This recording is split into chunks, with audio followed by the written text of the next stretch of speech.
आज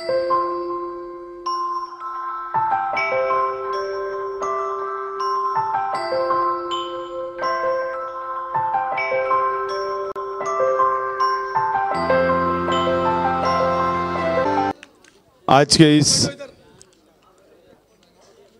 जलसे आम के सदर मोहतरम हमारे अपने बुजुर्ग करीम खान साहब, नगर सेवक अब्दुल फ़हीम साहब, सैयद शोएब साहब,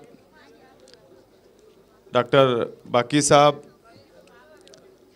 माजरत चाहता हूँ मंच पे नाम मुझे पता नहीं है, मंच पे तशरीफ़ फरमा सभी हमारे अपने बुज़ुर्ग हजरात और मेरे सामने मौजूद सभी हमारे अपने बुज़ुर्ग हजरात, नौजवान साथी, दोस्तों और साथियों, आज मालेगांव शहर से हमारे नेता माजी मुख्यमंत्री अशोकराव चव्हाण साहब के प्रचार के लिए और आप लोगों से वोट की अपील करने के लिए मैं मालेगांव शहर से नांदेड़ शहर आया हूं। 18 तारीख को आपका लोकसभा का मतदान होने वाला है, वोट होने वाली है और आपको 18 तारीख को इस बात का फैसला करना है कि जो आप वोट देने जा रहे हो वो फिरका परस्त ताकत हुकूमत करेगी या इस मुल्क के ऊपर सेकुलर ताकत हुकूमत करेगी, सेकुलर पार्टियां हुकूमत करेंगी। इस बात का फैसला आपके अपने हाथों के अंदर है, आपको फैसला करना है। और ये बात हमें भूलना नहीं चाहिए कि इन 5 सालों के अंदर नरेंद्र मोदी जी जब से बैठे, ये भारतीय जनता पार्टी और आरएसएस की सरकार जब से बैठी है केंद्र पे, इन 5 सालों में माइनॉरिटी के ऊपर कितना अत्याचार किया गया। कुछ लोग आपके बीच में आ रहे हैं,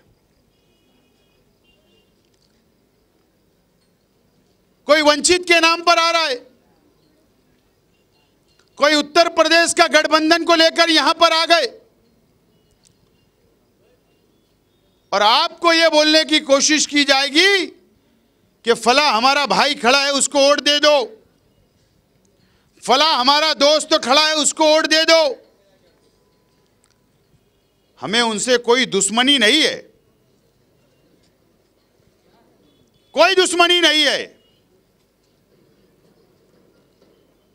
लेकिन ये इलेक्शन कोई वार्ड का इलेक्शन नहीं है, ये इलेक्शन कोई कारपोरेटर का इलेक्शन नहीं है, कोई आप एक एमएलए चुनने नहीं जा रहे हो, आप इस देश की तकदीर चुनने के लिए जा रहे हो। भारतीय जनता पार्टी को यह बात समझ रही है कि यह इलेक्शन इतना आसान नहीं है, इतनी आसान से जाकर नरेंद्र मोदी दोबारा पंतप्रधान वजीर आजम नहीं बन सकते। ये बात भारतीय जनता पार्टी को समझ रही है, उनको अपनी हार सामने नजर आ रही है और उनको यह भी बात समझ में आ रही है कि कांग्रेस पार्टी और सेकुलर पार्टी की हुकूमत अगर ये मरकज के ऊपर आ गई तो नरेंद्र मोदी और अमित शाह कहां पर होंगे, ये उनको समझता है। जो इशरत जहां के इनकाउंटर करके बच गया वो अब नहीं बच सकता है। जो गुजरात का फसाद कर कर तड़ी पार होकर मुंबई में रह गया वो अब नहीं बच सकता है। ये बात उनको समझती अगर सरकार गई तो। और यही वजह है कि हमारे बीच में ऐसे लोगों को वंचित के नाम पर, समाजवादी के नाम पर खड़े कर दिया गया।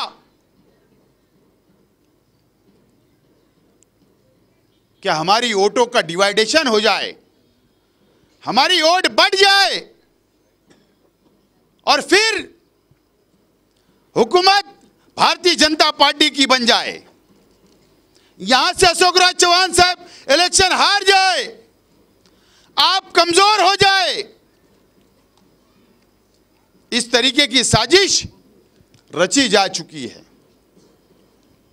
मैं आज आपसे सवाल करना चाहता हूं, क्या वो दिन हम भूल गए? 2014 में पार्लियामेंट के चुनाव में गुजरात के अंदर प्रचार सभा के अंदर नरेंद्र मोदी, जब वो मंच के ऊपर एक मुसलमान भाई पहुंचा कि नरेंद्र मोदी जी का मैं इस्तेकबाल कर लूं और मुसलमानों के सर का ताज, जो टोपी होती है, सर की टोपी लेकर वो गया। स्टेज के ऊपर चढ़ने के बाद जब वो नरेंद्र मोदी जी को टोपी पहनाने की कोशिश की तो नरेंद्र मोदी जी ने टोपी पहनने से इनकार कर दिया था और नहीं पहना था। और यह बात पूरे मुल्क के अंदर पता मैसेज दे दिया गया था,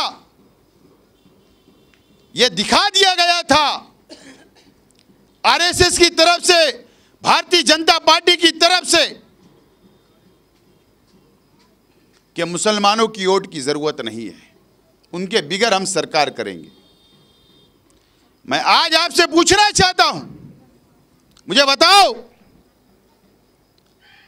कि ये 5 साल जो हुकूमत भारतीय जनता पार्टी की चली, उसमें कौन सा मुसलमान एमपी चुनकर गया था? मुझे बता दो।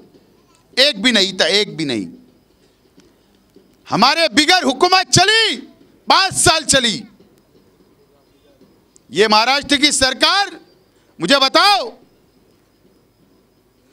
कि बीजेपी के अंदर कौन सा एमएलए महाराष्ट्र में चुनकर गया? एक भी नहीं गया। हुकूमत हमारे बिगैर चल रही है। हम ये बोला करते थे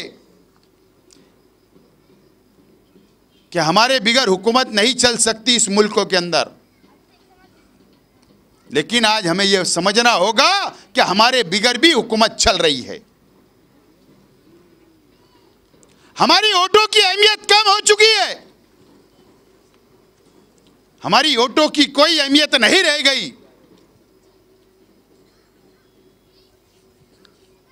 उनको यह समझ में आ गया, आरएसएस को, भारतीय जनता पार्टी को, कि हम इस मुल्क के अंदर मुसलमानों के बिगैर भी हुकूमत कर सकते हो, समझ चुके हैं कि वापस हम ऐसा चाहेंगे। यही कांग्रेस पार्टी है जो आजादी की जंग के अंदर मुसलमानों ने साथ दिया, हिंदू भाइयों ने साथ दिया, यह मुल्क आजाद हुआ वहां से लेकर आज तक कांग्रेस ने जितनी भी हुकूमतें की, कहीं 40 एमपी चुनकर आए और हर कैबिनेट के अंदर, हर राज्यसभा के अंदर, मरकज के अंदर माइनॉरिटी का मिनिस्टर रहा है। एक नहीं 4-5 रहे हैं। कांग्रेस ने सबको साथ लेकर चलने का काम की। क्या आज हम ये भूल गए कि हमारी शरीयत के अंदर मुदाखलत करने का काम, ट्रिपल तलाक का बिल किसने लाया? हमारी माँ बहनें जिनको घरों में रहना है, पर्दे में रहना है, उनको रास्ते पे किसने लाया? हमारी शरीयत के अंदर मुदाखलत की गई, हमारी माँ बहनों को जुलूस निकालना पड़ा, रास्ते के ऊपर आना पड़ा और ये कानून की मुखालफत करना पड़ी। यही नरेंद्र मोदी, यही भारतीय जनता पार्टी, यही आरएसएस ने हमारी माँ बहनों को रोड पर लाया। ये समझना होगा। गौवंश के नाम पर कम से कम 70 लोगों की हत्या कर दी गई। क्या आप भूल गए कि इखलाक अहमद का कत्ल करने वाले कौन थे? क्या आप भूल गए कि हाफिज जुनैद का कत्ल करने वाले कौन थे? क्या आप भूल गए पहलू खान का कत्ल करने वाले कौन थे? या दलित भाइयों के ऊपर अत्याचार करने वाले कौन थे? यही बजरंग दल के लोग, यही आरएसएस के लोग, यही फिरका परस्त तंजीम के लोगों ने किया। कि वापस इस मुल्कों के अंदर ऐसा होना चाहिए क्या? ये सब बातें आज आप लोगों को याद करना होगी, हमको याद करना होगी। डॉक्टर साहब ने सही कहा कि अगर भारतीय जनता पार्टी की सरकार वापस नरेंद्र मोदी अगर पंतप्रधान बन जाते हैं तो यह आखिरी इलेक्शन इस मुल्क का होगा, आखिरी इलेक्शन होगा। उसके बाद क्या होगा? कोई इलेक्शन नहीं होंगे, हिटलरशाही चलेगी, हुकुमशाही चलेगी। और अगर ये वापस सरकार में आ गए तो ये कानून बनाएंगे। क्या कानून बनाएंगे? आसाम की वो घटना याद करो, आज से 1 साल पहले 40 लाख लोगों का वोटर लिस्ट में से नाम काट देने का काम, मुसलमानों की वोट काट देने का काम किया गया। हमारी दीनी तंजीमों ने सुप्रीम कोर्ट में लड़ाई लड़कर वापस हमको रखा। बर्मा के अंदर हुआ, इंसानियत के नाते वहां के मुसलमानों पे वहां की हुकूमत ने अत्याचार की। जब वो हिंदुस्तान के अंदर आए कि हमको बचा लो, पनाह दे दो, जान की भीख मांगने लगे, तो यही भाजपा की सरकार ने इंसानियत के नाते भी उनको अंदर लेना नहीं लिया।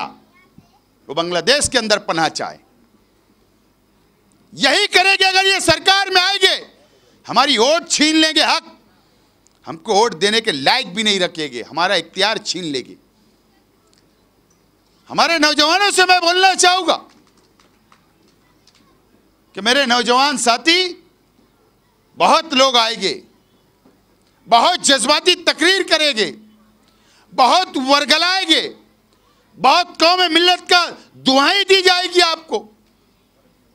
लेकिन अगर हमने ये उनके बहकावे में आकर अगर ये इस तरीके का फैसला कर दिया और भारतीय जनता पार्टी को चुनकर दिया, तो आपको ये मासूम बच्चों को भी देखना होगा, आने वाली नस्ल का क्या होगा, क्या होगा इनका, क्या होगा देहातों के अंदर, ये भी आपको समझना होगा। इसीलिए अशोक राव चौहान साहब हमारे नेता, आपको तो फक्र होना चाहिए कि ऐसा नेता इस नांदेड़ शहर से महाराष्ट्र की क़यादत करता है। हम उनके कार्यकर्ता है, हम उनके लिए अगर यहाँ तक आते हैं तो मोहब्बत में, और मोहब्बत इसके लिए की जाती है कि अगर मालेगांव का हमारा कोई काम निकलता तो वो आते, हमारे से पूछते क्या काम है बोलो, और पार्लियामेंट के अंदर उन्होंने आवाज़ उठाने का काम किया। हमारे साना बसाना हर जगह रहे। उनकी ये हमेशा पॉलिसी रही कि हिंदू मुस्लिम सिख ईसाई सब एक होकर चले, सेकुलरिज्म मजबूत हो, सेकुलर ताकत मजबूत हो, सेकुलर पार्टी मजबूत हो, सब समाज को हक मिले। यह उनकी हमेशा हमारे साथ जब वो बैठते हैं तो बोला करते हैं। मैं अपील करता हूं कि 18 तारीख को आप अशोक राव चौहान साहब को इतनी वोट दो कि महाराष्ट्र के अंदर 1 नंबर ज़्यादा वोटों से चुनकर आने वाला शख्स अगर कोई है तो अशोक राव चौहान साहब हो। इसीलिए मैं आज आपके बीच में आपसे अपील करने के लिए आया। बहुत बहुत शुक्रिया। खुदा हाफिज़।